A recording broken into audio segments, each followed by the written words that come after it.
Hi friends, welcome back to our channel Lakshmi kitchen and blogs.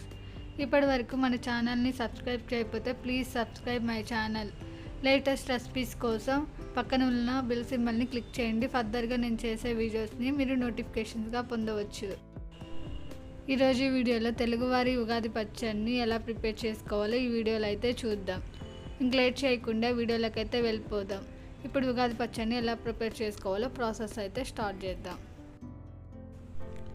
ఇప్పుడు ఉగాది పచ్చడి prepare చేసుకోవడానికి కావలసిన పదార్థాలు: సాల్టు, వేపపూత, మిరియాల పొడి, బెల్లం, చిన్న ముక్కలుగా కట్ చేసి పెట్టుకున్న మామిడికాయ ముక్కలు, చింతపండు.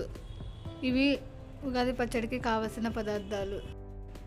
ఇప్పుడు ముందుగా చింతపండుని తీసుకొని చింతపండు మునిగేంత వరకు వాటర్ పోసుకొని ఒక 1/2 అవర్ అయితే నానబెట్టుకోండి. 1/2 అవర్ నానిన తర్వాత ఈ విధంగా చింతపండుని బాగా పిసికి గుజ్జుని తీసుకొని పక్కన పెట్టుకోవాలి. ఇప్పుడు ఒక మిక్సింగ్ బౌల్ తీసుకొని మనం ముందుగా తీసుకున్న చింతపండు వాటర్ని అయితే దాంట్లోకి యాడ్ చేసుకొని పిప్పిని అయితే పడేయండి.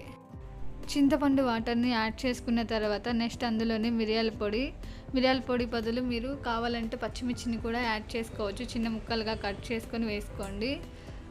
నెక్స్ట్ అందులోని చిన్న ముక్కలుగా కట్ చేసుకున్న మ్యాంగో ముక్కలు, శుభ్రంగా వాష్ చేసి పక్కన పెట్టుకున్న వేప పూతని కూడా యాడ్ చేసుకోండి. నెక్స్ట్ అందులోనే అలాగే సాల్ట్, బెల్లంని యాడ్ చేసుకొని ఒకసారి ఉగాది పచ్చడిని బాగా కలుపుకోండి. ఈ 6 పదార్థాలతోనే ఉగాది పచ్చడి ప్రిపేర్ చేస్తారు. తీపి, చేదు, వగరు, సాల్టు, కారం, పులుపు. ఈ 6 రకాలతోనే ఉగాది పచ్చడి ప్రిపేర్ చేస్తారు. ఇప్పుడైతే ఎంతో టేస్టీ అయిన ఉగాది పచ్చడి అయితే రెడీ అయిపోయింది.